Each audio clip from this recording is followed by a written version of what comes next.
Troisième vidéo, je vous mettrai une vidéo d'une nana qui s'appelle Annie Ram, qui a fait, je crois qu'elle a des enfants, qui a fait une vidéo sur, elle parle en anglais, et elle a fait une vidéo, ça se voit que tu mates du porno. On peut le voir, c'est visible le fait que tu mates du porno. Le fait que tu mates du porno, on peut le percevoir. Et c'est vrai en fait, c'est vrai. Et je vais vous dire c'est quoi les signes en fait. Déjà en fait, les femmes elles peuvent voir les mecs qui ont les couilles vides. Elles peuvent le sentir. Alors elles peuvent voir les mecs aussi qui sont accros à la meuf, qui sont accros au cul, etc. Donc moi je vais donner les signaux. Comment on voit ça en fait? Déjà, la façon dont un homme regarde une femme. Premièrement. Qu'est-ce qu'un homme regarde? Un homme normalement, les meufs, il y a des meufs, ils s'en battent les couilles. Il n'a pas besoin de mater toutes les meufs. Ça c'est juste ton cerveau reptilien qui dit faut que je féconde toutes les meufs, etc. Non. Déjà voilà. Est-ce que tu regardes plus, t'es plus concentré dans ton monde, dans ton univers? Est-ce que tu regardes les gens autant, tu regardes juste, tu analyses, etc.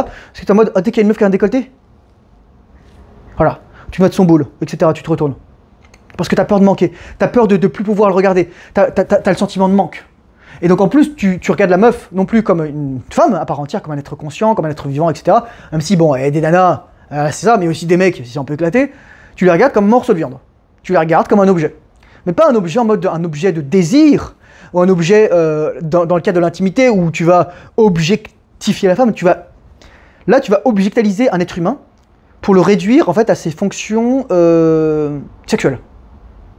Ses particularités sexuelles. Tu vas me dire, ah, mais Thomas, parfois les femmes elles veulent être sexualisées, oui, mais encore une fois, c'est... Il y a des mecs, parfois je fais des vidéos, comment sexualiser une relation, comment sexualiser une discussion. En fait, c'est être un homme, c'est être polarisant qui sexualise. Mais ça, les gens, ils ont pas compris. Et c'est pour ça que je dis, pourquoi ils ont pas compris, c'est parce qu'en fait, la plupart des nanas qui disent ça, ou même des mecs, c'est pas des hommes. Et ils s'expliquent pas que seul un homme peut apprendre à un homme à être un garçon à être un homme. C'est juste ça, les gars. Et j'ai jamais trop tard pour commencer, mais surtout, les jamais trop tôt. À être un homme. Ça veut dire se concentrer sur soi. Donc, qu'est-ce que tu regardes? D'abord, qu'est-ce que tu regardes? Ensuite, comment tu regardes? Moi, je sais que quand je vois une nana, je regarde même pas le décolleté. Je regarde même plus le décolleté. Pourtant, les gars, c'est l'été, les meufs, elles ont des trucs comme ça. L'autre jour, j'étais dans la rue, il y a une meuf, elle avait probablement des trucs qui lui tombaient là parce qu'elle avait mis un truc, donc ça lui faisait des trucs comme ça. Et j'ai juste regardé et j'ai détourné tout de suite le regard. J'ai dit putain. Pareil là, j'étais dans la rue, putain, il y a une nana qui était dégueulaise. Sa robe elle s'envolait, tu voyais sa culotte. Mais je me dis, mais putain, mais c'est. Les gars, j'habite pas loin du ghetto, hein. Franchement, ça craint un peu quoi. Mais je regardais même pas, j'ai détourné le regard. Ou alors je regardais juste en face. Je faisais pas attention à ça dans mon champ de vision. C'est parce qu'en fait, finalement, la discipline du regard, c'est ce qui est le plus important chez un homme. Parce que le regard, c'est l'énergie. C'est à la fois la réception, ce que tu perçois, mais aussi ce que tu projettes. C'est pour ça que parfois, tu vas regarder des gens et les gens, ils vont sortir observer, ils vont se tourner vers toi parce qu'ils disent putain, il y a des mecs qui me regardent. Parce qu'en fait, ils vont sortir comme un poids dans leur dos. Ou voilà. Et c'est pour ça que c'est aussi un truc primal, dans le sens où c'est là que le rapport de force se joue. Parfois, lorsque tu vas voir les yeux de quelqu'un, tu vas dire putain, ce mec, il est taré. Donc voilà. C'est vrai, les yeux de fou, les yeux des mecs qui prennent la coke, quoi. Donc les femmes elles peuvent le voir. Donc elles peuvent voir, c'est déjà comment tu regardes. Mais moi je le vois aussi. Ensuite la deuxième chose qu'elles vont voir, qu'elles vont sentir inconsciemment, c'est est-ce que tu as les couilles vides ou pleines. Est-ce que tu regardes autre chose que des choses réelles. Parce que voilà, quand t'es avec ta femme, si tu la mates, tu dis putain elle est belle ma femme. Voilà. Quand t'es avec une meuf que tu connais pas, que tu veux draguer, ouais bon c'est whatever parce que souvent t'as plus envie de ça parce que c'est de la lust, tu fais plus de l'approche à froid. T'es plus à ce niveau-là. Moi si t'es dans ma communauté, t'es plus en mode oh vite faut que j'aille approcher les meufs dans la rue, etc. Ça marche pas comme ça la vie mec. Faut avoir confiance, avoir la foi, se concentrer sur soi, s'améliorer et comprendre la nature des femmes. Fréquenter des femmes, mais pas fréquenter des femmes en mode ouah j'espère que je vais coucher avec elles. Moi par exemple, je vais vous dire un truc les gars. Le 21 juin, oh patapon ça va. 21 juin, il y avait le solstice d'été, et il y avait un truc de yoga. En fait, je suis allé voir les meufs. En fait, je me suis dit, putain, cette énergie me plaît plus en fait. Les meufs il y a la moitié des meufs, 99% des meufs, elles sont tatouées, super woke, quand je fais du yoga, etc. Mais les meufs, il y a des meufs qui sont giga infidèles, qui draguent les mecs des autres, qui m'ont dragué moi alors que leur mec était là, quoi. Putain, les gars, c'est juste ignoble en fait. Enfin, voilà, il y a des nanas qui s'épilent pas sous les bras, enfin, je veux dire, tu sais, au bout d'un moment, au secours, quoi. Enfin, voilà, c'est ça. Enfin, c'est pas faire du yoga et nettoyer les chakras qui va remettre ton body count à zéro, si tu vois ce que je veux dire. C'est la vérité, putain de merde. Bref. Ouais, c'était gratos, ça. Mais ouais, donc, les nanas, elles vont savoir quel mec a les couilles vides et quel mec a les couilles pleines. Et les nanas, elles seront sans pitié parce que si t'es avec une nana et que t'as les couilles vides, la nana, elle va pas se gêner. Et si t'es pas attirant, elle va pas gêner pour aller voir ailleurs. Toi, par exemple, je sais pas, peut-être t'es marié, peut-être t'as des enfants, peut-être t'es père, etc. Mais peut-être, si tu regardes mes vidéos, déjà, bon, t'es sur le bon chemin. T'as des mecs qui sont dans la situation, mais que probablement ils mettent du porno, ou ils se branlent, ou ils sont pas masculins, et leur meuf, elle a plus envie de baiser avec eux, et elle a eu des enfants, elle est contente, elle s'en bat les couilles, maintenant ses gosses, elle a envie de divorcer, ou alors elle trompe leur mec, elle trompe son mec. Mais tu vas me dire, bon, mais regarde, c'est la nature des meufs, elles sont comme ça, etc.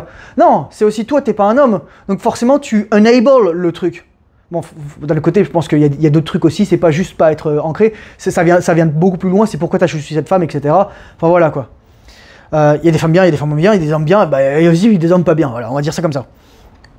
Donc les femmes, elles vont savoir si tu regardes autre chose que les trucs, si tu regardes des choses sur des écrans, si tu regardes des choses trop bizarres avec des tentacules et des dragons et je sais pas ce que tu veux dire, voilà, tout ce que tu veux quoi. Elles vont le voir, elles vont le savoir. Et donc elles vont savoir aussi si t'as les couilles vides. C'est pour ça que je dis souvent, les mecs qui me disent, ah mais les mecs sous stéroïdes sont pas plus masculins. Il y a quelqu'un qui me posait cette question dans le Discord l'autre jour. Je dis non en fait. Non, parce qu'en fait, un mec qui est sous stéroïdes, c'est un mec qui fait pas le travail difficile, qui veut la gratification instantanée, qui pratique pas la rétention séminale, qui maîtrise pas l'orgasme non éjaculatoire, qui a des problèmes de dysmorphie corporelle, et donc il veut compenser ça, il se trouve jamais assez gros, et au lieu de faire le travail difficile et de s'entraîner, oh putain, j'ai envie de crampe dans l'avant-bras. Et bah, il veut le jus rapidos. Et il y a des mecs qui disent, ah mais Thomas, de toute façon, dès qu'on atteint son potentiel, faut utiliser la sauce magique. Je connais aucun mec qui a atteint son plein potentiel. Je connais aucun mec. Et même si parfois il y a des mecs qui me disent ah j'ai atteint mon potentiel, je suis sûr qu'en fait ils sont sous stéroïdes déjà. Mais voilà. Mais c'est ça. Donc en fait, ce qui se passe lorsque tu prends des stéroïdes, il y a des gens qui me disaient ah probablement tu peux pas prendre aussi l'hormone chorionique, etc. Non en fait. Prends pas de stéroïdes, t'as pas besoin de prendre d'hormones chorioniques, etc. Gère ta GnRH, gonadotropin releasing hormone, l'hormone qui relâche les gonadotropines. Donc c'est l'hormone luteinisante et la folliculostimuline. Donc hormone luteinisante fabrique la testostérone, folliculostimuline fabrique les spermatozoïdes. Il faut savoir que lorsque tu as un shot de prolactine, lorsque tu t'éjacules, ok, des testicules, la prolactine coupe la production d'hormones luteinisantes. Donc t'arrêtes de produire de la testostérone. Et coupe la production aussi de folliculostimuline. Donc t'arrêtes de produire des spermatozoïdes. Ah, ouais, la prolactine, les gars. J'en parlais dans ma vidéo sur les trucs comme ça.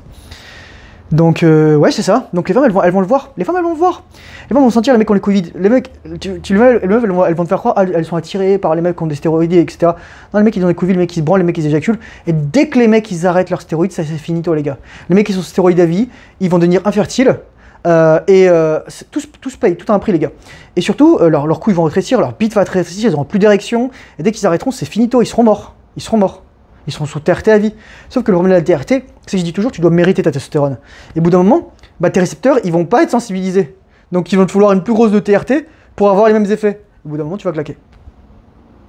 Donc il y a aussi probablement des gens qui ont des conditions médicales, plutôt des pathologies spécifiques. Mais encore une fois, est-ce que tu as fait toutes les bonnes habitudes derrière? La rétention, le soleil, le sport, la bonne diète, le jeûne, le froid, méditation, respiration, journal, etc. S'améliorer, lire. Moi, je vous pose la question, les gars.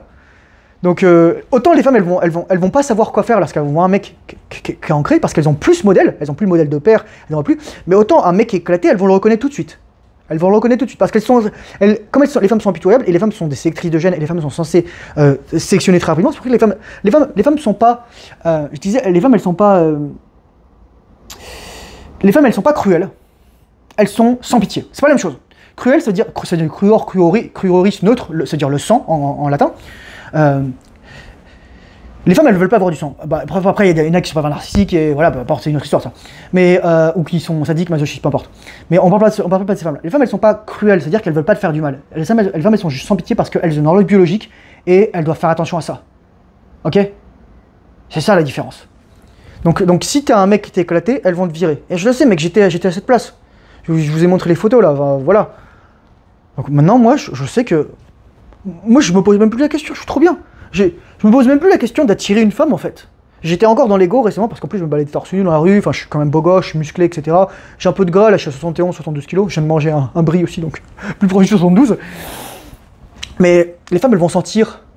Et en fait le truc c'est que les femmes elles sont tellement matrixées aussi que lorsqu'elles vont voir un mec relativement sain ou bien, elles vont le critiquer parce que le mec s'améliore, parce qu'elles ne peuvent pas l'atteindre, donc parce qu'elles veulent pas que d'autres femmes l'aient, parce qu'elles veulent rabattre son ego. En fait, quand une femme est comme ça, en fait, c'est de la projection pure, elle parle d'elle-même.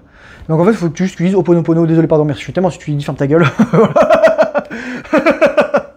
Voilà. Mais ouais, n'oublie jamais que les femmes, elles vont le sentir. Les femmes, elles vont sentir tes phéromones. Je mettrai ma masterclass phéromones dans le i. Elles vont sentir toutes les phéromones. Et quand t'as les couilles vides, bah t'as pas de phéromones. Donc, par contre, t'as une odeur acide, t'as une odeur de mort. Enfin, tu pues la mort, quoi. Moi, je sais que mon odeur, enfin, je le disais à ma naturopathe. Elle était trop drôle, ma naturopathe. Je disais, mes cheveux, ils sentent le cheval sucré. Tu vois l'ashwagandha, si tu prends de l'ashwagandha, bah ça sent ça, mais sucré en fait. Probablement avec la Tribulus terrestris. Tu vois, donc je mouille mes cheveux. Putain, mais en plus, mes cheveux, ils sentent trop bons. Putain, les gars, ça doit être les huiles sébacées, enfin, de tout ça. Mais en plus, je prends une douche froide, je les mouille le matin. Ensuite, je vais au soleil, je les laisse sécher, tout ça. Et en plus, l'eau froide, comme elle est plus dense, elle rentre pas dans les cheveux. Pourquoi je te dis ça? Tout ça pour dire qu'en fait, j'ai des phéromones dans mes cheveux. J'ai des odeurs. Mes cheveux sentent bon. Et bon, c'est pas le truc en mode... Tu sais, parfois, quand tu sens ton odeur, en fait... Surtout que si elle est pas bonne, c'est-à-dire que les gens ils sentent vraiment fort. Parce que toi t'es habitué à sentir ton odeur donc tu sens pas. Mais quand ça sent bon, si toi ça sent un tout petit peu bon, dis-toi que pour les autres personnes ça sent vraiment vraiment très bon quoi. Voilà. Après, encore une fois, comme c'est les phéromones et c'est lié aux gènes et c'est lié au cycle menstruel, parfois les femmes elles vont se dire, parfois ça va être attirant pour une femme certains trucs, parfois ça peut être attirant. Mais bon, voilà. C'est ça, c'est comme la coriandre. J'espère que cette vidéo t'a encouragé à pas mater du porno et surtout à pas éjaculer. Merci pour ton attention. Courage Force Honneur, bonne orientation séminale, disponible fait travail ici, surtout que tu n'as pas envie. Et j'ai mis dans la description, formation, premier lien, deuxième lien e-book, troisième lien Discord, si t'es intéressé à faire un tour. Merci, merci, merci. Gratitude, excellente journée à toi, bye bye.